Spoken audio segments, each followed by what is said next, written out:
영적 전쟁 15강 하나님의 전신갑주 중에서 오늘 구원의 투구에 대해서 다루도록 하겠습니다. 로마 병사에게 있어서 이제 구원의 투구는 어떤 것이었냐면 머리를 보호하는 것이었어요. 그래서 여기 보면 이제 동과 가죽으로 제작되어 있다면 안감은 이제 가죽으로 돼 있을 거고 밖은 동으로 돼 있고 좀 이제 뭐 강하게 만들고 싶으면 철로도 만들고 그래서 철과 동과 가죽으로 제작된 것이 구원의 투구였어요.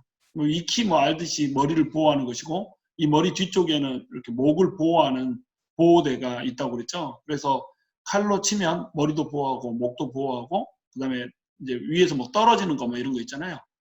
성 위에서 막 돌을 던진달지 이러면 그것들을 보호하는 역할을 했던 것이 바로 이 투구인 것입니다. 이 투구가 없으면 머리를 보호할 수 없기 때문에 맞으면 즉사인 이런 아주 중요한 것이죠.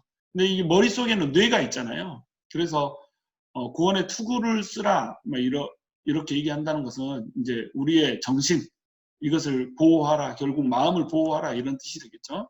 근데 이제 구원의 투구라고 불러요. 투구인데 이 투구의 이름이 구원의 투구란 말이죠. 그러니까 우리의 구원이라고 하는 것을 마귀가 어떻게 한다는 거예요? 공략한다는 겁니다. 이 구원의 투구라고 하는 말은 사실은 구약에 제일 먼저 등장을 해요. 이사야서 59장 17절에 보면 공의를 갑옷으로 삼으시며 구원을 자기의 머리에 써서 투구로 삼으시며 보복을 속옷으로 삼으시며 열심을 입어 겉옷으로 삼으시고 이렇게 나와요. 하나님께서 공의를 갑옷으로 삼으시며 구원을 자기의 머리에 써서 투구로 삼으신단 말 이렇게 나오잖아요. 이때 공의의 갑옷이라고 하는 말 이게 원어로는 이제 브레스트플레이트를 얘기하는 거예요. 흉배를 얘기하는 거죠. 그러니까 의의 흉배라고 하는 말이 벌써 여기서 나왔죠. 그 다음에 구원의 투구라고 하는 말이 또 여기서 나왔죠. 그러니까 사도 바울은 사실은 전신갑주의 원형을 이사야서에 근거해서 요걸 아이디어를 떠올린 겁니다. 그래서 이걸 가지고 이제 로마 병정들 그들의 갑주에 투영을 해서 이제 요것을 써내고 있는 거죠. 근데 하나님께서는 우리에게 공의의 갑옷을 입으신 분으로 보세요. 그리고 구원을 자기의 머리에 써서 투구로 삼으신 분으로 보세요. 그 다음에 보복을 속옷으로 삼으시고 열심을 입어서 겉옷으로 삼으시고 오시는 분이란 말이죠. 지금 이사야서에서는 계속 여호와를 어떤 분으로 묘사를 하고 있냐면 전사, 워리어의 이미지로 묘사를 하고 있어요. 근데 워리어인데 하나님이 전쟁을 할 이유는 없잖아요. 이 마귀하고 전투를 하려고 이렇게 입고 오시는 분이 아니라는 겁니다. 정복자로 오신다는 거죠. 그러니까 하나님께서는 정복자라고 하는 이미지, 이 이미지를 강력하게 주기 위해서 이사야는 어떤 모습으로 여호와를 이제 묘사를 하고 있냐면 이렇게 전신갑주를 입고 어마무시한 전사의 모습으로 오는 걸로 이렇게 묘사를 하고 있다는 거예요. 그 하나님께서 보복을 속옷으로 입는다는 거예요. 그러니까 하나님의 자녀들, 하나님의 백성들을 괴롭힌 자들을 반드시 보복한다는 겁니다. 그냥 내버려 두지 않는다는 거예요. 왜? 하나님의 백성을 또는 하나님의 자녀를 다치게 한 것을 하나님을 다치게 한 것과 똑같이 본다는 말이에요. 사도 바울이 예수 그리스도를 믿는 사람들을 핍박하기 위해서 막 혈안이 돼서 달려가잖아요. 근데 예수님이 바울 앞에 나타나셔서 뭐라고 말씀하세요? 음성을 들려주시되 네가 왜 나를 핍박하느냐 이렇게 말씀하신단 말이죠. 바울은 예수님을 핍박한 적이 없어요. 예수 믿는 사람들을 핍박했지. 그렇죠. 예수님은 이미 돌아가시고 옵니다. 어떻게 핍박을 하나요? 그런데 예수님은 예수 믿는 사람들을 핍박한 것을 예수님을 핍박한 것으로 받아들인다. 왜냐하면 예수님을 믿는 자녀들이 예수님의 몸이기 때문에 그렇다는 거예요. 그러니까 하나님은 하나님의 자녀가 고통당하고 하나님의 자녀가 핍박당하고 환난 가운데 있는 거 이것을 오래 참지 못하신다는 거예요. 우리의 죄악에 대해서는 오래 참지만 하나님의 백성들이 고통스러워하는 것에 대해서는 오래 참지 못하시고 반드시 보복의 속옷으로 입고 오신다는 겁니다. 속옷을 보복으로 입고 오신단 말이에요. 반드시 갚으신다는 겁니다. 그리고 하나님께서는 열심을 겉옷으로 입으세요. 속옷은 보복이고 겉옷은 열심이세요. 그러니까 하나님께서는 이 열심을 가지고 하나님의 잃어버린 영광, 우상에게 빼앗긴 영광을 찾으려고 하세요. 하나님의 영광을 찾는 일에 하나님께서는 엄청난 열정을 가지고 계신단 말이죠. 그리고 하나님께서는 또한 하나님의 자녀들을 사랑하는 일에 엄청난 열정을 가지고 계세요. 그리고 원수들에 대한 보복을 하는 일에, 마귀의 세력에 대해서 갚는 일에 엄청난 열정을 가지고 이 일을 하신다는 겁니다. 그러니까 하나님께서 가지고 있는 세 가지 열정, 이게 뭔지 아시겠죠? 첫 번째는 하나님의 영광에 대한, 영광을 회복하기 위한 열정. 두 번째는 자녀들이 잘 되고 자녀들이 복을 받는 것에 대한 열정. 자녀들이 사랑을 느끼고 자녀들이 하나님께 감사할 일들이 생기게 하는 것에 대한 열정. 이 열정이 하나님께서는 겉옷처럼 늘 입혀져 있는 거라는 겁니다. 그리고 원수들을 보복하겠다는 열정. 이 열정으로 하나님께서는 덧입혀져 있다는 거예요. 그래서 이것을 이루기 위해서 하나님께서 공의의 흉배를 메고 구원의 투구를 쓰고 이렇게 오시는 분이에요. 그러니까 공의의 흉배를 차고 오시는데 하나님은 그 자체가 공의잖아요. 하나님 의롭지 않은 부분이 하나도 없잖아요. 하나님 처음부터 끝까지 100% 의란 말이죠. 그 의를 누구에게 전가를 시켜줘요? 그 백성들에게 전가를 시켜줘 버린다는 거예요. 의라고 하는 그 하나님의 흉배를 하나님의 백성들에게 전가를 시켜서 그 의의 흉배를 하나님의 백성들이 입게 만들어 버린다. 그러니까 하나님의 백성들이 그냥 하나님이 가지고 있는 그 흉배를 전가받음으로 인해서 의로워져 버린 거예요. 이거를 지지난 시간에 이제 우리가 공부했잖아요. 그리고 또한 하나님께서는 구원의 투구를 쓰고 오세요. 그 구원의 투구는 머리를 보호하는 거잖아요. 구원의 투구라고 표현한 이유는 뭐냐면 하나님은 결코 속지 않으신다는 겁니다. 이 속는 것이 뇌로 하는 거잖아요. 그 다음에 실망하지도 않는다는 거예요. 하나님께서는 한번 의의 흉배를 우리 믿는 자녀들에게 입혀줬으면 하나님의 자녀들, 하나님의 백성들을 참소하는 마귀들의 그 참소에, 기소에 속지 않으신다는 거예요. 모든 것을 아신다는 겁니다. 그러니까 구원의 투구를 입고 있다라고, 이렇게 쓰고 있다라고 표현을 한 거예요. 그리고 하나님의 백성들이 실망스러운 행동을 하고 하나님의 백성답게 살지 못한다고 할지라도 하나님께서는 구원의 투구를 쓰고 있기 때문에 넌 내 자식 아니여 하고 자식으로 삼았던 그 신분을 철회하지 않는다는 겁니다. 그러니까 이게 구원의 투구인 거예요. 이 구원의 투구를 누구한테 입혀줘요? 똑같이 하나님의 자녀들한테 전가를 시켜준다는 겁니다. 그래서 바울은 여기에서 이제 모티브를 얻어서 전신갑주라고 하는 그 표현을 로마 병정들의 그 전신갑주를 투영해서 백성들에게 딱 전달을 하고 있는 겁니다. 하나님의 자녀들에게 이렇게 알려주고 있는 것이죠. 그래서 무엇이라는 게 아니라 이게 구원이란 못합니다. 구원이란 전 영역에서 이루어지는 겁니다. 구원이 이제 우리가 뭔지를 봐야지 구원의 투구가 뭔지 이해를 하겠죠. 구원이라고 하는 것은 전 영역에서 이루어지는 거예요. 첫 번째는 대적으로부터 구원을 하는 거고, 두 번째는 죄로부터 구원을 하는 거고, 또 우리가 죄인이었을 때 우리의 현 상태였던 노예 상태로부터의 구원, 이것을 의미합니다. 그리고 또한 물리적인 구원을 의미하고 정신적인 구원을 의미하고 영혼의 구원을 의미해요. 그러니까 영혼, 육, 그 모든 것으로부터 하나님께서 구원한다는 거예요. 우리 영혼만 구원하는 게 아니에요. 우리 구원이라고 하는 것을 예수 믿고 구원받아서 천국 가는 거, 천국 시민이 되게 하고 영적인 묶임이 풀려서 이제 영적으로 자유한 사람이라고 하는 측면에서만 구원이라고 얘기를 하지 않는다는 겁니다. 구원은 우리의 영혼육, 물리적인, 물질적인 그 전반을 다 다뤄요. 그렇기 때문에 우리의 육체적인 것, 뭐 질병이랄지 또는 육체로 짓는 죄랄지 이런 모든 것으로부터 구원을 시켜준다는 겁니다. 그리고 현실적인 물질적인 문제들, 물질 세계에서 이루어지고 있는 모든 결핍의 문제들 이런 것에 대해서도 하나님께서는 구원을 하시는 분이시라는 거죠. 그리고 정신적인 구원도 물론 해주시죠. 우리의 상처, 우리의 아픔, 우리의 우울감, 우리의 낙심, 우리의 미움 이런 모든 영역에서 정신적으로 묶여있는 부분들을 하나님께서 풀어주시고 구원을 해주신다는 거죠. 그래서 하나님의 구원이라고 하는 것은 전적인 구원이라, 전 영역에서 이루어지고 있는 구원이라는 거예요. 그리고 또 구원이라고 하는 것은 전 시대적인 겁니다. 그러니까 현재의 구원이 아니고 과거에 대한 구원이 아니고 미래의 어느 날 천국 가는 구원이 아니고 과거, 현재, 미래 모든 죄들을 한꺼번에 씻어버리는 전 시대적인 구원이라는 거예요. 구원은 그래서 안전한 겁니다. 우리의 과거, 현재, 미래의 모든 죄를 우리가 사함받았다는 거예요. 과거의 죄까지 사함받고 이제 너는 죄로부터 시작한다. 그래서 현재, 미래에 짓는 죄는 다시 네가 책임을 져야 된다. 이런 식으로 생각을 하면 안 된다는 거예요. 우리의 구원은 전 시대적인 것, 과거, 현재, 미래 모든 죄를 사해버렸다는 겁니다. 그러니까 뭐 어떤 분들이 이렇게 얘기하잖아요. 예수 믿고 회개하지 않으면 구원을 받지 못한다. 이런 식으로 얘기한단 말입니다. 예수 믿고 똑바로 살지 못하면 구원받지 못한다. 그러니까 구원받기 위해서 우리가 회개를 하는 거다. 그러면은 우리가 모르고 짓는 죄는 어떻게 하냐. 그러니까 기도할 때 알게 모르게 지은 죄를 다 용서해 달라고 기도하는 거다. 이런 식으로 이렇게 설파를 하는 사람들이 있어요. 이거는 잘못 설파하는 겁니다.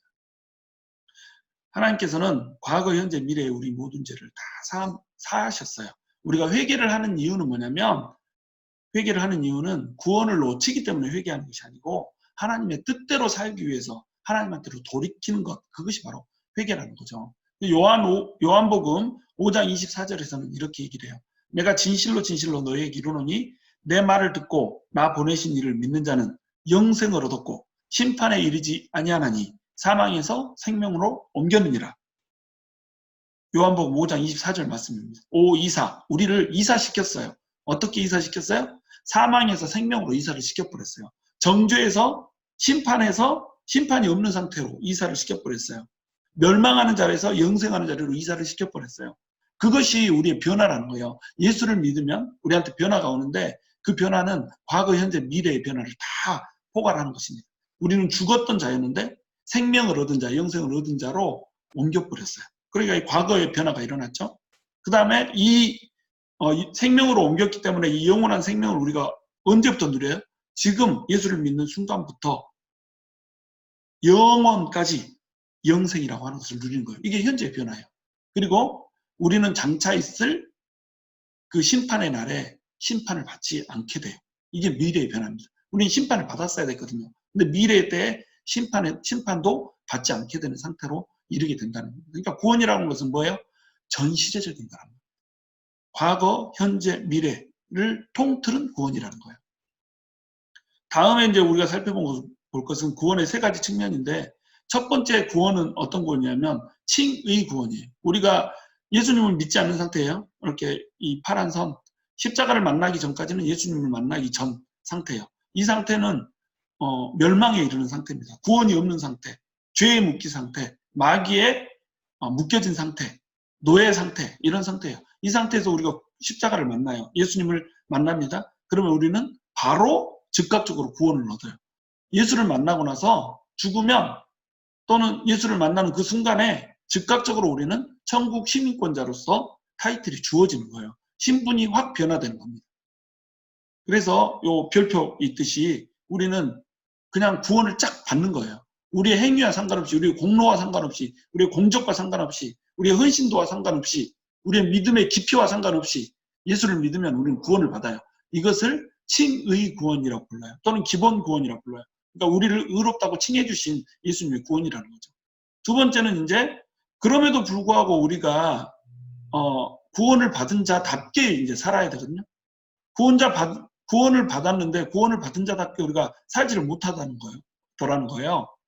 그래서 사도 바울은 내가 너희는 구원하고 나는 버림받을까 봐 두렵다 이렇게 얘기하잖아요. 그럼 여러분 사도 바울이 구원을 이룰 수도 있다는 얘기인가요? 그 얘기가 아니에요. 여기서 얘기하는 구원은 나는 버림받을까 두려워하느라 이때 얘기하는 그 구원은 성화 구원을 얘기하는 겁니다.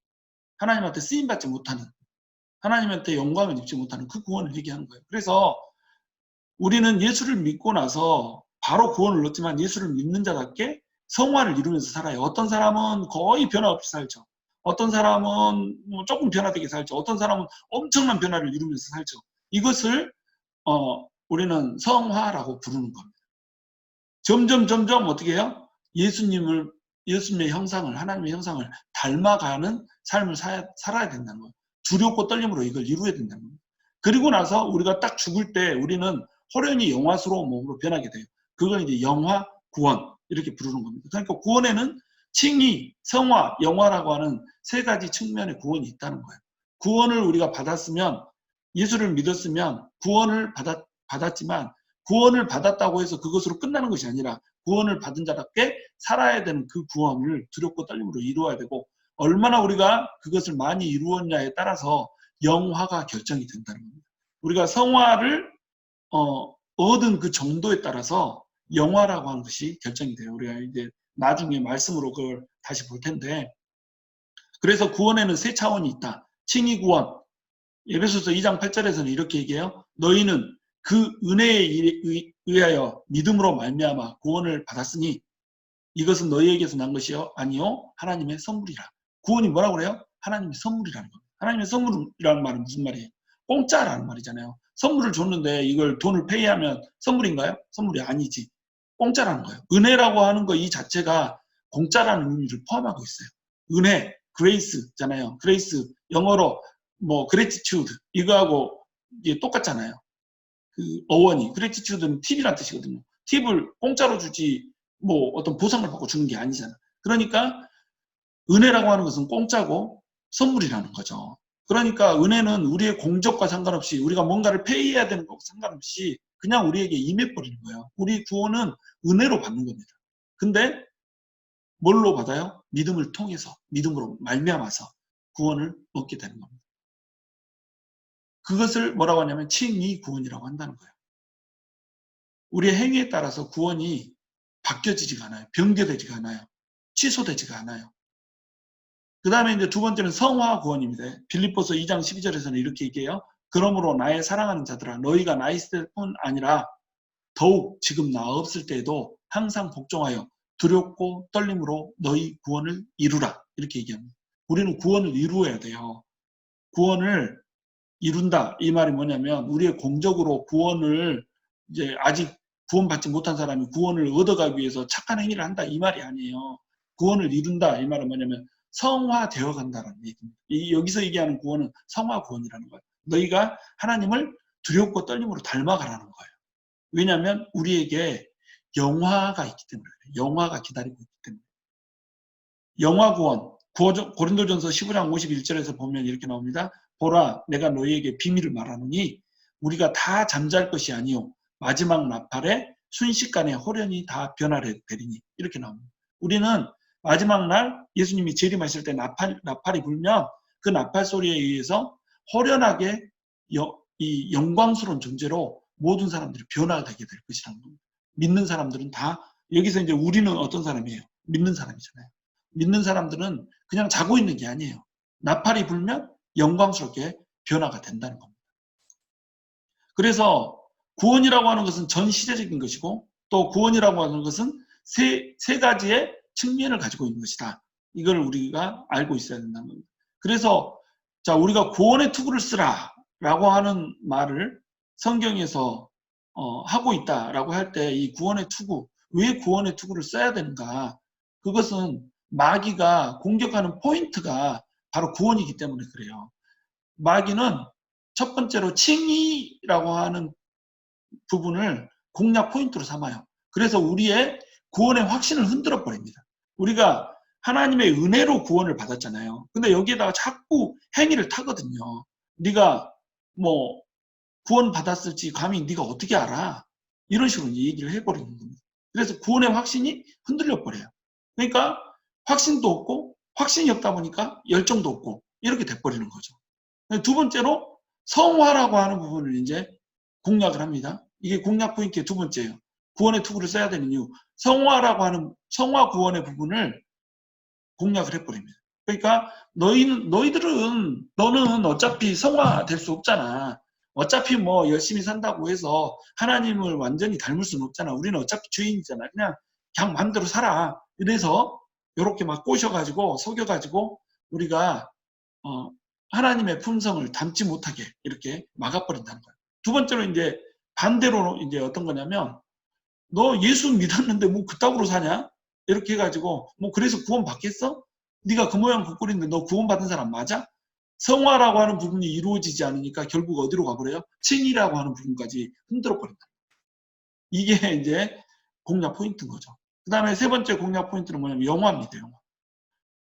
천국 소망을 갖지 못하게 해요. 세상 것에 집착하게 만들어요. 하나님의 영광, 장차올 영광을 기대하지 못하게 해요. 눈에 보이지 않거든요.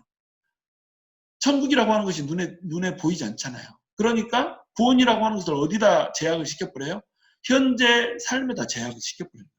현재 있는 이 삶 속에 평화를 누리고 안정을 누리고 번영을 누리면 이것이 구원인 것처럼 이렇게 산다는 거예요. 그러니까 뭐 기도 제목이 다 뭐예요? 잘 되게 해주세요. 성공하게 해주세요. 이 일 이루어지게 해주세요. 이렇게 썩어질 것들에 집착하게 만들어버린다는 거예요. 이게 성화하고는 또 다른 이제 공략 포인트죠. 성화 구원은 지금 이 현재 이 내가 그 하나님을 닮아가는 일을 막아버리잖아요. 그런데 영화에서는 장차올 그 영광을 기대하지 못하게 이렇게 막아버린다는 겁니다. 이것이 이제 다 연관이 되어 있죠. 서로 따로 분립되어 있는 게 아니라 연관이 되어 있는 거예요. 그래서 우리가 구원의 투구를 써야 하는 이유, 그 이유는 뭐냐면 방금 얘기했던 성화, 기본구원, 성화구원, 영화구원, 이 그 구원의 3요소들, 그리고 과거의 구원, 현재의 구원, 미래의 문제에 대한 구원, 그리고 우리의 물질적인 구원, 우리의 정신적인 구원, 우리의 또 영적인 구원, 이 모든 구원의 영역들을 마귀가 어떻게 해요? 공략을 해버린다는 거예요. 그래서 뭐 구원은 미래적인 것이지 현재적인 것이 아니야. 이렇게 공략을 해버리면 어떻게 되겠어요? 현재 지금 우리가 당면하고 있는 문제들, 뭐 질병들, 또는 우리가 지고 있는 빚들, 우리가 풀리지 않는 삶의 어떤 문제들, 이런 문제들을 어떻게 받아들여요? 숙명으로 받아들여 버리는 거예요. 뭐 이런 거 신경 쓰고 살 때가 아니야. 이런 것에 구원을 주시진 않으셔. 우리는 그냥 이게 어렵지만 이렇게 살다가 천국 가면 돼. 이렇게 살게 만들어 버린다는 거죠. 소망이 없게 만들어 버린다. 하나님의 구원은 그런 게 아니거든요. 전적인 구원이거든요. 그래서 이제 구원의 어떤 영역이라고 하는 부분에서 이런 부분들을 이제 다룬다면 이제 첫 번째는 구원의 확신을 가지고 살기 위해서 우리는 구원의 투구를 써야 되는 겁니다. 자, 구원의 확신이 왜 중요하겠어요? 여러분, 구원의 확신이 없어도 예수를 믿으면 구원받습니다. 내가 예수님을 주인으로 영접했어요. 예수님을 주인으로 영접하는 순간에 성령님은 우리 안에 들어오세요? 안 들어오세요? 들어오세요. 그럼 성령님이 들어오시면 성령님은 우리 안에서 어떻게 역사를 하세요? 하나님의 자녀라고 하는 신분을 갖게 하는 일을 하세요. 성령님이 예수 그리스도의 영이고 예수 그리스도는 하나님의 아들이잖아요. 그러니까 성령님이 우리 안에 들어오면 우리는 그 성령님의 내주하심으로 말미암아서 하나님의 아들, 딸이 돼요. 그러니까 구원의 확신이 없다고 해도 구원은 받은 거예요. 근데 문제는 뭐냐면 구원의 전적인 확신이 없다. 이 사람은 구원의 감격이 없는 겁니다. 구원의 확신이 없는데 어떻게 구원의 감격이 있겠어요? 나는 지금 죽어도 오늘 죽어도 반드시 천국에 간다라고 하는 확실한 믿음이 없는데 구원이 나한테 기쁨으로 오겠어요? 기쁨으로 오지가 않는 거죠. 그러니까 구원의 확신이 없으면 사실은 진짜로 이렇게 인격적으로 예수님을 만났을까라고 하는 부분까지 의심을 하게 되는 겁니다. 예수님을 인격적으로 만나면 반드시 구원의 감격이 생겨요. 근데 이 구원의 감격은 어디에서 와요? 구원의 확신에서 생기는 겁니다.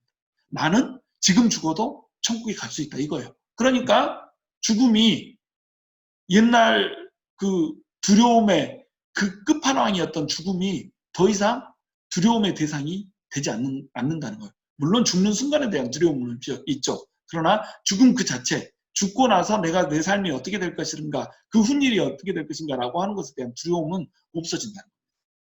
그 다음에 구원의 감격이 없는데 자기 삶을 모두 하나님한테 올인할 수 있을까요? 나는 구원받았어. 나는 죽어도 천국이야. 그러므로 나는 나의 모든 삶을 하나님한테 다 바칠 수 있어. 이렇게 되는 게 순서인데 구원의 감격이 없는 거예요. 그럼 내 삶을 하나님한테 드릴 수 있어요? 없어요? 없죠. 그러니까 이 구원의 확신을 공격한다는 겁니다. 마귀는 우리의 구원을 흔들 수 없어요. 이미 예수님을 믿은 그 구원을 마귀가 어떻게 좌지우지할 수가 없어요. 그러나 우리의 구원의 확신은 어때요? 흔들어 버릴 수가 있다는 겁니다. 우리의 뇌를, 이 생각을 막 공격을 해가지고 이 뇌 속에서, 머릿속에서 구원에 대한 확신이 흐릿해지게 만들어 버려요. 그럼 구원의 확신이 없으면 어떻게 돼요? 두려워하게 되고 염려하게 되고 불신하게 되고 이렇게 된다는 겁니다. 구원의 확신이 없으면 두려움과 염려에서 벗어날 수가 없게 된다는 거예요. 그러니까 우리가 정말로 흔들림 없는 믿음, 그 다음에 우리의 모든 삶을 드리는 믿음, 감격적이고 기쁨이 넘치는 믿음, 이 믿음을 갖기 위해서는 어떻게 해야 된다? 구원의 확신을 가져야 된다. 그러니까 칭의라고 하는 부분을 공격해 들어오는 적들의 공격, 대적의 공격을 막기 위해서 우리가 뭘 해야 돼요? 구원의 투구를 써야 된다. 두 번째는 이제 성화 구원이라고 하는 부분을 공격하기 때문에 구원의 투구를 써야 돼요. 우리는 성화되는 거룩한 삶을 살기 위해서 구원의 투구가 필요합니다. 어거스틴은 우리 인간의 상태를 다음과 같이 네 가지로 구분을 해요. 첫 번째는 죄를 지을 수 있는 상태였어요. 아담과 하와는 죄가 없이 탄생됐어요. 죄가 없이 창조됐어요. 그러나 그들은 죄를 지을 수 있는 상태였어요. 왜냐하면 그들에게 자유의지가 주어졌잖아요. 자유의지가 주어졌다 이 말은 뭐냐면 죄를 지을 수 있는 상태, 선택을 해서 죄를 지을 수 있는 상태였던 겁니다. 그런데 그들이 죄를 범함으로 말미암아서 모든 인간에게 죄가 들어와 버리잖아요. 죄가 유전이 되고 모든 인간은 죄의 본성을 타고 나서 그렇게 살게 된다는 겁니다. 그러니까 인간은 죄의 그 죄성 때문에 어떻게 돼요? 죄를 짓지 않을 수 없는 상태가 되어버린 거예요. 죄의 주머니가 속에 있기 때문에 모든 인간은 태어날 때부터 죄를 짓지 않을 수 없는 상태로 살아가는 이런 사람이 되어버린 겁니다. 이런 상태의 사람을 절대로 용서받을 수 없고 구원받을 수 없는 죄인의 상태를 예수 그리스도께서 오셔서 십자가에 못 박혀 죽으심으로 그 죄를 대신 걸머져 주셨고, 그러므로 우리를 죄를 지었지만 죄를 짓지 않을 수 없는 상태에서 죄를 지었기 때문에 죄인이지만 예수님께서는 우리를 의롭게 만들어줘버린 거예요. 예수님의 의를 우리의 흉배로 붙여줘버린 겁니다. 그러니까 어때요? 우리는 죄인이지만 의인이라고 하는 칭함을 받아버린 거예요. 이걸 칭의라고 부른다는 거죠. 그리고 나면 칭의라고 하는 것을 우리가 받게 되면 우리는 죄를 짓지 않을 수 있는 상태가 돼요. 성령님이 우리 안에 내주하시고 성령님이 우리를 계속 이렇게 인도를 해주시고 보호를 해주시기 때문에 우리가 의지적인 결단을 해서 성령님께 순종하기만 한다면 우리는 성화에 이룰 수 있는 상태라는 거예요. 그러니까 점점 우리의 죄를 쳐내고 나이가 먹으면 먹어갈수록 신앙생활이 깊어지면 깊어질수록 성경을 읽으면 읽을수록 기도를 깊이 하면 깊이 할수록 우리 속에 있는 죄들을 하나씩 둘씩 떨쳐낼 수 있는 단계, 이 상태라는 겁니다. 그것을 실질적으로 실천을 해내는 삶, 이것이 뭐예요? 성화라는 거죠. 근데 이거를 못하게 해버린다는 거죠. 그 다음에 우리는 이제 죄를 지을 수 없는 상태가 될 거예요. 이건 이제 영화구원이라고 해요. 천국에서는 우리가 전부 영화로운 상태로 되잖아요. 영화로운 상태로 변화되어 있기 때문에 우리는 죄를 짓고 싶어도 지을 수가 없어요. 죄를 짓고 싶은 마음이 생기지가 않아요. 천국에서 없는 것이 하나 있어요. 그게 뭐예요? 죄예요. 천국에는 죄가 없습니다. 죄가 없기 때문에 죄로 인한 죄책도 없고 죄로 인한 고통도 아픔도 슬픔도 없는 거예요. 천국은 죄가 없는 것, 죄를 지을 수 없는 상태. 이것이 이제 영화 구원이라는 거예요. 그러나 우리는 그러니까 그렇기 때문에 우리는 죄를 짓지 않고 살 수가 있어요. 그것이 성경의 가르침이에요. 너희는 죄를 짓지 말고 살라고 명령했고 예수님의 그 믿음의 장성한 분량에까지 이르게 되라고 말씀을 하셨고 또 하나님께서는 예수님의 형상을 회복하라고 얘기를 하고 계신단 말이에요. 예수님의 형상은 죄가 있는 형상이에요, 없는 형상이에요? 죄가 없는 형상이라는 거예요. 그렇게 될 수 있다는 거예요. 그러니까 명령한 겁니다. 근데 문제는 뭐예요? 우리 안에 육신적인 디자이어가 있다는 겁니다. 마귀가 아직도 육신을 통해서 걸어놓고 있는 우리의 육적인 소욕이 있다는 거예요. 그것 때문에 우리가 죄를 여전히 짓고 산다는 겁니다. 하나님께서는 이걸 잘 아세요. 그래서 치열한 분투가 필요한 거예요. 성화를 위해서는 싸움이 필요한 겁니다. 영적 전투가 필요한 거예요. 영적 전투를 통해서만 성화에 이를 수가 있다는 겁니다. 그래서 구원의 투구를 쓰라는 거예요. 사실은 이 구원의 투구라고 하는 말은 성화 구원이라고 하는 부분에 더 많이 포커스가 되어 있다고 생각을 하면 돼요. 계속 이걸 공격하거든요. 너는 뭐 결코 성화될 수 없어. 너는 똑바로 살 수 없어. 이러면서 똑바로 못 살면 어떻게 한다고요? 너는 똑바로 못 살았으니까 구원받은 자가 아니야. 그렇게 살았는데 무슨 하나님의 자녀야, 웃기지 마. 이러면서 어디로 가요? 결국 칭의 구원으로 넘나든다는 겁니다. 그러면서 이걸 통해서 어떻게 해요? 마지막 날 우리가 받아야 될 영광을 축소시켜버리고 우리가 받아야 될 그 하나님의 칭찬을, 하나님의 이 포상을 우리 안에서 박탈해 가버린다는 겁니다. 그러니까 이 칭의와 성화와 영화 전 영역을 지금 공격하는 거죠. 그 다음에 세 번째로 영광의 그날을 소망하면서 살기 위해서 우리는 구원의 투구를 써야 돼요. 천국의 소망을 확실히 갖기 위해서 우리는 구원의 투구를 써야 된다는 겁니다. 이 마귀는요, 천국의 소망을 갖지 못하게 해요. 우리가 지금 현재 이 삶에 집착하게 만들어요. 우리 현재 삶에서 누리고 또 좀 더 많이 가지며 좀 더 편하게 이렇게 사는 것. 이것이 예수를 믿은 자가 갖는 누리는 보상이라고 생각해요. 여러분 이게 잘못된 신앙이라는 겁니다. 이게. 이 기복신앙 때문에 이 번영신앙 때문에 이 한국교회가 무너진 거예요. 우리 한국교회를 저는 폄하하고 싶은 생각이 없어요. 훌륭한 측면들이 많아요. 그러나 한국교회 무너진 측면들, 이 측면들은 다 어디서 오는 거냐면 기복신앙과 번영신앙에서 오는 거예요. 성화되지 못하고 똑바로 살지 못하고 욕먹으면서 살고 짓밟히면서 사는 이 크리스찬들, 존경의 대상이 되지 못하고 오히려 조롱과 멸시의 대상이 되는 크리스찬들, 이것은 어디에서 오냐면 결국 천국의 소망이 확실하지 않은 데서 오는 거예요. 영원한 것들을 바라보지 못하고 썩어질 것들을 집착하게 만들기 때문에 믿는 사람들인데 그리스도인들인데 그리스도인답게 살지 못하고 어떻게 살아요? 세상 사람들하고 똑같이 사는 거예요. 천국의 소망이 확실해야지 세상 것들의 무가치함을 아는데 천국의 소망이 확실하지 못하기 때문에 세상 것들이 너무 소중하고 귀한 거예요. 우리가 바라는 것은 모두 그냥 세상 것들인 거예요. 그 다음에 썩지 않을 영광을 사모해야 썩을 것들을 버릴 수가 있는데 우리는 어때요? 계속 썩지 않을 영광을 사모하지 않고 썩을 것들만 바라보고 산다는 거죠. 돈 썩을 거잖아요. 우리의 명예 썩을 거잖아요. 우리의 힘 썩을 거잖아요. 일장춘몽이잖아요. 그냥 자고 나면 다 없어지는 거잖아요. 그런데 이런 것들을 위해서 우리가 썩지 않을 영광을 포기하고 산다는 겁니다. 우리는 썩지 않을 영광을 사모하면서 살아야 돼요. 그래서 우리가 구원의 투구를 쓰고 살아야 된다는 겁니다. 이제 구원의 칭의 구원이라고 하는 부분을 좀 더 자세히 이제 들여다볼 거예요. 구원의 확신을 갖기 위해서 우리는 우리의 신분을 기억해야 돼요. 우리가 어떤 존재인지 그 정체성을 기억을 해야 된다는 거예요. 우리가 구원받기 이전의 정체성과 구원받은 이후의 정체성을 명확히 기억해야 돼요. 그래서 에베소서 2장 1절에서 3절에서는 우리의 상태에 대해서 뭐라고 얘기하냐면 그는 허물과 죄로 죽었던 너희를 살리셨도다. 그가 누구냐면 하나님, 예수님이죠. 예수님께서 허물과 죄로 죽었던 우리를 살렸어요. 그때 너희는 그 가운데서 행하여, 다시 얘기해서 허물과 죄 가운데서 행하여서 이 세상 풍조를 따르고 공중의 권세 잡은 자를 따랐으니 곧 지금 불순종의 아들들 가운데서 역사하는 영이라. 전에는 우리도 다 그 가운데서 우리 육체의 욕심을 따라 지내며 육체와 마음에 원하는 것을 하여 다른 이들과 같이 본질상 진노의 자녀이었더니 이렇게 말을 하고 있어요. 구원받지 못한 자는 기본적으로 세 가지를 따라서 삽니다. 첫 번째는 세상의 풍조를 따라서 살아요. 두 번째는 공중의 권세 잡은 자를 따라서 살아요. 세 번째는 육체의 욕심을 따라서 살아요. 근데 이것은 뭐 따로따로 있는 게 아니라 다 연결돼 있죠. 누가 이렇게 따라서 살게 만들어요?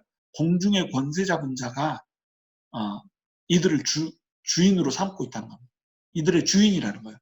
예수를 믿지 않는 사람들의 주인은 누구예요? 공중의 권세 잡은 자라는 거예요. 그러니까 하나님한테 속하지 않은 자는 마귀에 속한 거예요. 하나님을 따라 살지 않으면 마귀를 따라 사는 거예요. 공중의 권세 잡은 자를 따라 산다는 겁니다. 근데 공중의 권세 잡은 자는 무엇을 타고 역사를 해요? 세상의 풍조를 타고 역사를 하고 육체의 욕심을 타고 역사를 하는 겁니다. 그러니까 세상의 풍조들을 막 깔아놓고 이 풍조들이 사람들이 다 그렇게 사는 거니까 문제가 없는 거라고 이렇게 속게 만들어요. 사람들이 다 이렇게 하는데 뭐 그리스도인들이 세상이 하는 그 범죄들을 그대로 따라서 산다는 겁니다. 세상이 그렇기 때문에 세상이 악하기 때문에 뭐 다 그렇게 사는 거지 뭐 이렇게 살아가고 있다는 거예요. 그것이 뭐예요? 마귀의 속임수라는 겁니다. 두 번째는 육체의 욕심을 따라서 살아요. 우리 이 육체가 끌리는 대로 죄의 소욕을 따라서 그대로 마귀가 이끄는 대로 그대로 죄를 짓고 살아간다는 겁니다. 이것이 예수를 믿지 않은 사람들의 특징이에요. 근데 예수를 믿지 않은 사람들의 특징인데 예수를 믿는 사람들도 어떻게 해요? 이렇게 살더라는 겁니다. 세상의 풍조를 따라서 사는 그리스도인들이 너무 많잖아요.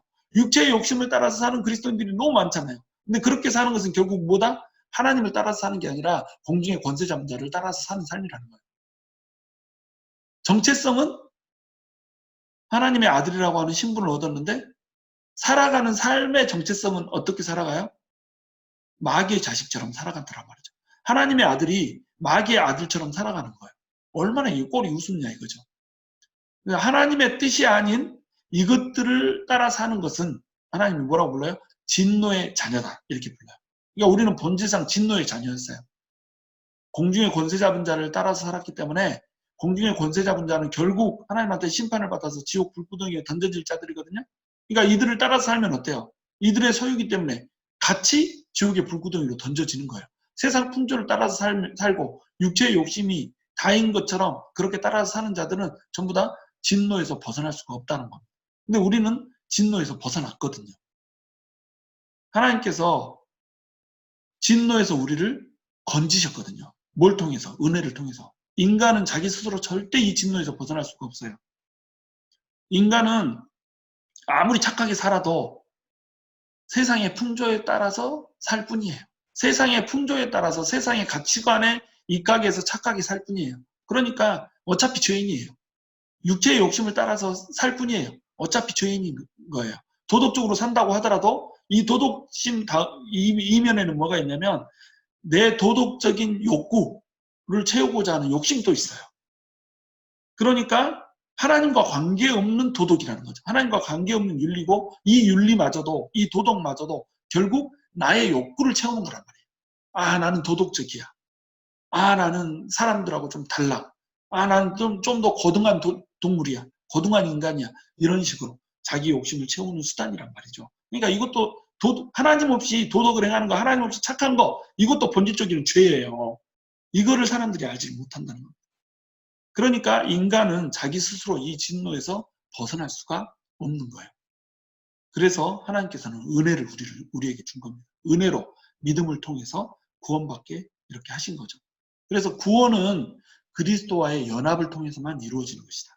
죄와 허물로 인해 죽었던 우리가 구원을 얻은 것은 예수님과의 연합을 통해서 이루어지는 거예요. 예수님 당신의 은혜를 우리가 받아들입니다. 믿음으로 그것을 고백할 때 우리는 구원을 얻게 된다는 겁니다. 그래서 그분을 따라서 십자가에 우리의 옛 자아를 죽이고 그분을 따라서 부활하고 그분을 따라서 승천하고 그분을 따라서 아버지의 영광에 참여하는 거예요. 그러니까 예수님과 연합했다는 게 무슨 뜻인지 알겠죠? 연합했다는 건 뭐예요? 하나라는 거잖아요. 예수님처럼 죽고 예수님처럼 부활하고 예수님처럼 승천하고 예수님처럼 영광에 참여한다는 거예요. 칭의와 그 다음에 성화와 영화라고 하는 것이 여기에 모두 들어있죠. 그렇죠? 우리는 이 모든 영역에서 칭의, 성화, 영화라고 하는 모든 영역에서 예수님과 어떻게 된다? 연합을 이루어야 된다는 거예요. 그런데 이제 우리가 봐야 되는 건 시제예요, 시제. 죽음뿐 아니라 부활, 승천, 하늘에 앉는 것, 이 성화와 영광까지도 모두 어디에 어떻게 써져 있어요? 과거형으로 써져 있다는 겁니다. 과거형. 그러니까 우리의 신분이 이미 변화돼 버렸다는 거예요. 그러니까 우리는 하나님의 아들이라고 하는 그 정체성 때문에 변화된 신분 때문에 우리의 삶이 변화되는 것이지 우리의 변화된 삶 때문에 신분의 변화가 일어나는 것은 아니라는 거예요. 종이 아무리 품격 있게 노예예요. 내 신분이 노예인데 주인의 아들보다 내가 더 품격 있게 살아요. 가끔 그런 종들 있잖아요. 막 이게 덕망이 있고 막 또 어디서 주워 들었는지 풍월이 있어가지고 이제 종인데 막 인격적으로 멋있게 산단 말이죠. 이 사람 종이에요? 아니면은 뭐 아들이에요? 똑같이 종이라는 겁니다. 신분이 변화되지 않으면 아무리 품격 있게 살아도 그 정체성은 종일 뿐이란 말이에요. 반대로 아들은 어때요?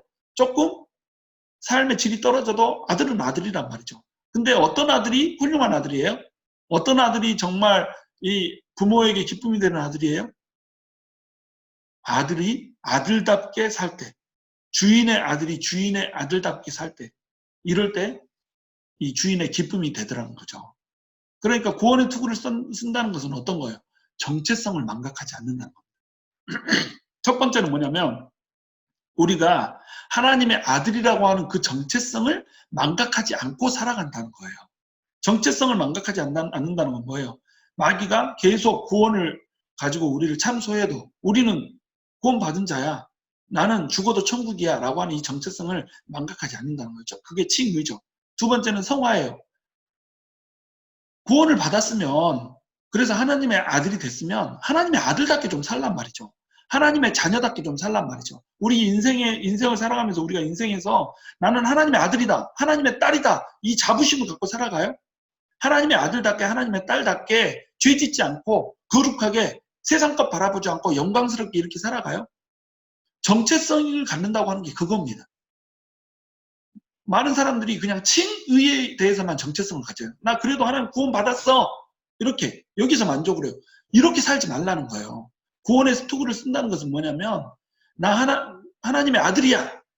그래도 난 하나님의 아들이야. 이것과 동시에 난 하나님의 아들답게 살 거야. 품격 있게 멋있게 죄짓지 않고 환난이 와도 핍박이 와도 당당하게 이겨내면서 이렇게 살 거야. 요것이 하나님의 아들이죠. 요것이 하나님의 딸이죠. 좀 멋지게 이렇게 살아야죠. 그런데 멋지게 살지를 않더라는 거죠. 우리는 구원의 확신으로 끝나는 삶을 살아서는 안 돼요. 그래서 이 데살로니가 전서에서는 이 구원의 투구를 어떤 걸로 다시 표현을 하냐면 소망의 투구라고 표현을 해요. 구원의 소망의 투구로 표현을 합니다. 데살로니가 전서 5장 8절 읽어볼게요. 우리는 낮에 속하였으니 밤에 속하고 어둠에 속한 게 아니라 낮에 속하고 빛에 속하였다는 거예요.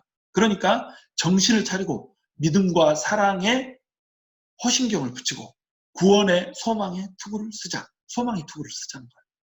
왜 구원의 투구를 소망의 투구로 표현하겠어요? 소망을 갖고 살라는 겁니다. 하나님의 구원을 소망해야지 대적의 공격을 이길 수가 있다는 거예요. 막 대적의 공격이 이루어집니다. 환란이 와요. 핍박이 와요. 그런데 하나님이 반드시 우리를 구원할 것이라고 하는 이 소망이 없으면 어떻게 되겠어요? 무너지죠. 환란에 무너지죠. 그래서 배도하게 되죠. 우리가 돌아갈 번향, 다시 천국을 소망해야지 환란을 이길 수가 있다는 겁니다. 고난을 이길 수가 있다는 거예요. 고통을 이길 수가 있다는 거예요. 우리 구원은 어떤 구원이라고 그랬죠? 영혼, 육, 전적인 구원이라고 그랬잖아요. 우리 구원은 또 어떤 구원이라고 그랬죠? 물질적인 구원이고 또 영혼적인 구원이고 영적인 구원이고 모두를 포함한다고 그랬잖아요. 과거, 현재, 미래의 모든 것들을 포함하는 구원이라고 했잖아요. 그러니까 지금 현재 대적의 그런 고통이 오고 고난이 오고 문제가 생기고 장애가 생길 때 우리 어떻게 해야 돼요? 하나님만의 소망을 두라는 겁니다. 그 소망을 잃게 하는 게 뭐란 말이에요? 바로 마귀라는 거예요. 마귀의 공격은 소망을 잃게 합니다. 하나님한테 전적인 소망을 주지 않게 만들어요. 그래서 혼자 길을 쓰고 문제에서 한번 벗어나려 보고 발버둥을 치고 막 이렇게 묶여진 막 짐승처럼 이렇게 하다가 힘 팔려서 혼자 킥킥거리고 죽어가고 있고 이렇게 되더라는 거예요. 이렇게 살지 말라는 겁니다. 하나님한테 전적인 소망을 두라는 거죠. 그 다음에 받을 영광의 잔이 있음을 소망해야 고난의 잔에 참여할 수 있죠.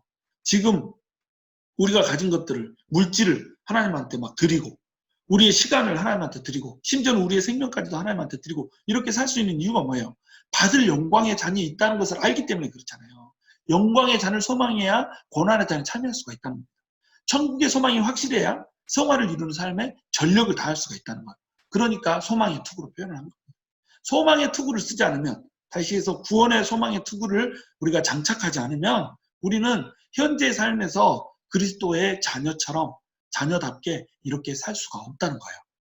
그래서 로마서 8장 24절에서 26절에서 이렇게 말합니다. 우리가 소망으로 구원을 얻었음에 보이는 소망이 아니니 보는 것을 누가 바라리요.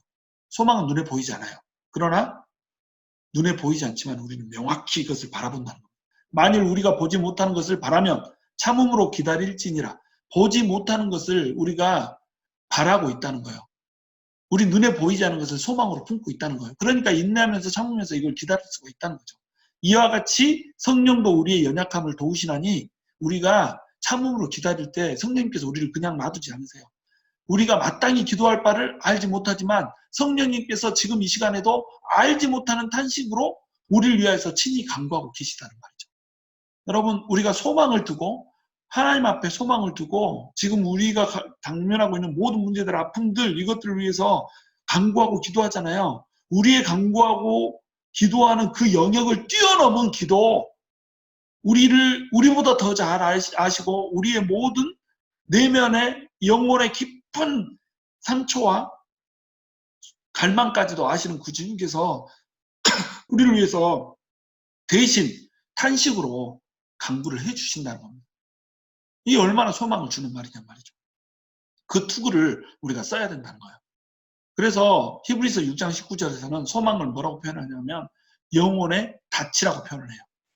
우리가 이 소망을 가지고 있는 것은 영혼의 닭 같아서 튼튼하고 견고하여 휘장 안에 들어가나니 이렇게 얘기하고 있죠. 여러분 소망은 닻이에요. 닻. 그래서 이 배가 파도가 치는데도 항구에 가면 항구에 막 파도가 치잖아요. 뭐 엄청 막 풍랑이 막 일잖아요. 그래도 그 배가 떠밀려가요? 안 떠밀려가요? 안 떠밀려가요. 왜 안 떠밀려가죠? 닻을 내려놨거든요. 닻을 내려놓으면 파도가 쳐도 흔들리지 않더라는 겁니다. 소망이 바로 그런 거라는 거예요. 우리가 하나님한테 소망을 두잖아요. 인생의 파고가 아무리 쳐도 우리의 영혼이 흔들리지 않고 고정돼서 요동치 않더라는 거예요. 내가 요동치 아니하리. 우리가 마음이 요동치 않아서 정말로 하나님의 은혜 속에서도 이렇게 변화가 없는 이런 요동치 않는 게 아니고 핍박이 오고 환난이 오고 문제가 생기고 고난이 오고 아픔이 오고 슬픔이 와도 하나님한테 소망만 두면 우리 영혼이 닻을 내린 것처럼 풍랑에 닻을 내린 것처럼 흔들림이 없더라는 겁니다. 그러니까 뭘 가져야 돼요? 소망을 가져야 된다. 이 소망은 뭐라는 거죠? 그러니까 구원의 소망이 투구라는 겁니다. 그게 투구라는 거. 머리를 보호한다는 거예요. 우리 마음을 지킨다는 겁니다. 그래서 우리는 승리를 얻기 위해서 싸우는 것이 아니라 이미 약속된 승리가 속히 오기를 소망하며 싸운다라고 하는 이 소망. 속히 오기를, 승리가 속히 오기를 소망하면서 싸우고 있는 존재라고 하는 거. 요거를 우리가 갖고 있기 때문에 흔들림이 없이 싸울 수 있는 거잖아요. 하나님은요, 반드시 우리에게 구원을 주십니다. 지금 현재 여러분이 어떤 문제를 갖고 있건, 지금 여러분이 현재 어떤 어려움에 봉착하고 있건, 하나님께서는 때가 되면 속히 이루세요. 반드시 이루세요. 이게 하나님이에요. 이게 하나님의 구원입니다. 이게 구원의 속성이에요. 이거를 알면 이걸 소망하면서 싸울 수가 있는 거예요. 우리는 열심히 싸워서 잘하면 승리를 할 수 있고 잘못하면 승리를 못하는 것이 아니라 잘하건 잘못하건 상관없이 언젠가는 승리를 따내게 돼 있어요. 이거를 소망하면서 살으라는 겁니다. 이것을 알면 우리가 소망을 줄 수가 있어요. 그러니까 이게 투구가 되는 거예요. 승리의 소망은 우리의 영혼을 닻처럼 다 고정을 시켜줍니다. 우리는 하나님께 소망으로 닻을 내릴 수가 있다는 거예요. 그런데 그러기 위해서 우리는 어떻게 해야 돼요? 지성소로 들어간다는 겁니다. 영혼의 닭 같아서 우리가 흔들리지 않고 튼튼하고 견고해져 가지고 어떻게 해요? 휘장 안으로 들어간다는 거예요. 이 휘장은 뭐예요? 옛날에 지성소와 성소를 가르던 막이었잖아요. 이 성소와 지성소를 어떻게 했어요? 예수님이 십자가에서 못 박혀서 죽으심으로 찢어버렸잖아요. 이제 하나님한테 감히 나갈 수 없는 자가 은혜의 보좌 앞에 담대히 나갈 수 있는 담력을 얻게 됐잖아요. 그러니까 이제 어떻게 돼요? 소망을 하나님께 두고 우리가 지성소로 들어가서 지성소에서 엎드려서 하나님과 직접 대면하여 만나는 그 기도를 우리가 할 수 있게 됐다는 거예요. 그러니까 문제가 생기면 어떻게 하라는 거예요? 소망으로 닻을 내리고 지성소로 들어가서 담대히 하나님과 대면하여 기도하라는 겁니다. 하나님을 만나라는 겁니다. 그럼 하나님께서 어떻게 하신다는 거예요? 결국 이 구원의 때에 우리의 소망대로 이루어 주실 거라는 거예요. 그럼 이것을 우리가 믿어야 된다는 거예요. 근데 마귀가 어때요? 계속 이것을 공격한다는 거죠. 그러니까 우리는 어떻게 해야 되죠? 구원의 소망의 투구를 쓰고 마귀의 공격을 막으면서 영혼의 닻을 내리고 지성소에 들어가서 하나님께 소망을 두고 하나님으로부터 오는 그 구원을 기다리면서 든든하게 견고하게 서 있어야 된다는 거예요. 이것이 하나님의 아들다운 삶이라는 거예요. 우리에게는 받아야 될 영광이 있어요. 우리는 이 영광을 바라보고 살아야 돼요. 고린도전서 15장 41절에서는 이렇게 말해요. 해의 영광이 다르고 달의 영광이 다르며 별의 영광도 다른데 별과 별의 영광도 다르도다. 이렇게 얘기해요. 해의 영광, 달의 영광, 별의 영광, 별과 별들도 그 영광이 각각 다 다르다는 거예요. 우리가 영화 구원에 이르지만 우리가 얼마나 성화를 이루고 살았느냐에 따라서 얼마나 하나님의 아들답게 살았느냐에 따라서 얼마나 예수 그리스도의 향기를 품어내며 살았느냐에 따라서 우리의 삶은 어떻게 된다는 거예요? 죽음 이후의 삶은 그 영화가 달라진다는 겁니다. 어떤 사람은 해의 영광을 안고 살 것이고, 어떤 사람은 달의 영광을 안고 살 것이고, 어떤 사람은 빛나는 별의 영광을 안고 살겠지만, 어떤 사람은 스물스물 꺼져가는 영광을 갖고 살아갈 거라는 겁니다. 그러니까 우리는 뭘 소망하면서 살아야 돼요? 바로 장차 올 날에 대한 이 영광을 안고 살아야 된다. 우리가 지금 잠시 사는 것은 그냥 덧없이 지나가요. 훅 가요. 아무리 오래 살아도 100년이면 훅 가요. 그리고 언제 죽을지 몰라요. 지금 코로나 와가지고 우리 언제 죽을지 모르잖아요. 이게 우리 인생이에요. 안개 같아요. 덧없이 사라져요. 아침 풀꽃 같아요. 방금 있었는데 없어져 버려요. 이것이 우리 인생이에요. 근데 우리의 영화로운, 영광스러운 존재로 변화된 이 삶은 어때요? 영원해요. 절대 없어지지 않아요. 그때 받은 영화, 우리가 현재 삶을 통해서 이루어낸 우리의 영화, 이 영화는 언제까지 간다고요? 영원까지 간다는 겁니다. 변개되지 않는다는 거예요. 그러니까 우리가 뭘 바라보고 살아야 되겠어요? 하나님의 영광을 바라보고 살아야 된다는 거죠. 하나님의 자녀답게, 하나님의 딸답게 이렇게 살아야 된다는 거예요. 하나님의 아들답게 살아야 된다는 겁니다. 이것이 두렵고 떨림으로 너의 구원을 이루라 라고 하는 말인 거예요. 그렇게 우리가 살아야 돼요. 그러니까 우리는 뭘 소망해야겠어요? 오래 살 것을 소망해야 되겠습니까? 영광스럽게 살 것을 소망해야 되겠습니까? 우리는 오래 살 것을 소망하는 것이 아니라 영광스럽게 살 것을 소망해야 된다. 하루를 살아도 주님의 영광을 위해서 살아야 된다는 거예요. 오래 사는 것, 이거는 아무 의미가 없어요. 하나님의 영광이 없으면 오래 살면 오래 살수록 인생이 지리하고 고단하고 힘들 뿐이에요. 주님의 영광을 위해서 정말로 우리가 주님이 다시 오실 날에 받을 그 영화를 위해서 살아야 그 인생이 값진 인생이 되는 겁니다. 그런 인생을 살기 위해서 우리는 어떻게 해야 돼요? 구원의 소망의 투구를 써야 된다는 겁니다. 구원의 소망의 투구를 쓰고 우리의 정체성, 하나님의 자녀라고 하는 정체성을 정확히 알고 마귀가 아무리 흔들어도 너 그래서 구원받겠어 흔들어도 난 구원받았어. 하나님의 아들이야 딸이야. 이런 정체성을 안고 살아야 된다는 거예요. 그렇게 정체성을 가졌으면 어떻게 한다고요? 하나님의 자녀답게 하나님의 딸답게 사는 겁니다. 그렇게 얼마나 그렇게 살았는가에 따라서 우리가 어떻게 된다고요? 하나님의 영광을 누리면서 살게 된다는 겁니다. 우리가 고난의 잔해에 참여한 만큼 하나님의 영광의 잔해에 참여하면서 살게 된다는 겁니다.